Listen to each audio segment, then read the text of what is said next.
সাব্বির, তুই কোথায়? আমি তো অফিসে, তুই তাড়াতাড়ি আমার অফিসে আয়, একটু তোর সাথে দরকার আছে। ও, তুই আমার অফিসে এসে দেখা করতে পারবি না? তাহলে চল এক জায়গায় যাই আমরা, তোর আমি ঠিকানা বলছি, তুই সেখানে চলে যা। আচ্ছা, তাহলে আমি ফোন রাখছি। কিরে, এতক্ষণে তোর আসার সময় হলো? আরে দোস্ত, আর বলিস না, পথে অনেক জ্যাম ছিল। কেন, তুই কি বাসে করে আসছিলি?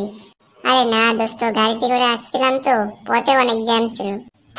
ও আচ্ছা, তা ভালো। হ্যাঁ, তো আমাকে কিসের জন্য ডেকেছিস বল? বলছি দোস্ত, তোর সাথে আমি আর এই বন্ধুত্ব রাখতে পারবো না। কেন, তোর কি হয়েছে? দোস্ত, আমার কিছু হয়নি, তবে আমি তোর সাথে আর বন্ধুত্ব রাখতে পারবো না। রাখতে না পারলে বন্ধুত্ব করেছিলি কেন? তোর এই কথার জবাব আমার কাছে নেই। আচ্ছা ঠিক আছে, যা, আজ থেকে আমাদের বন্ধুত্ব এখানেই শেষ। আচ্ছা, ভালো থাকিস। বন্ধুত্বের বন্ধু ছাড়া আর ভালো কিভাবে থাকবো? আমাকে ইমোশনাল করিস না। তোকে আমি ইমোশনাল করে কি করব? তুই ভালো থাকিস, আল্লাহর কাছে দোয়া করি। তুই থাক, আমি যাই। যা, এখন হয়তো নতুন কাউকে বন্ধু হিসেবে পেয়েছিস। তোর কথার জবাব দেওয়ার সময় নেই আমার, আমি চলে যাচ্ছি।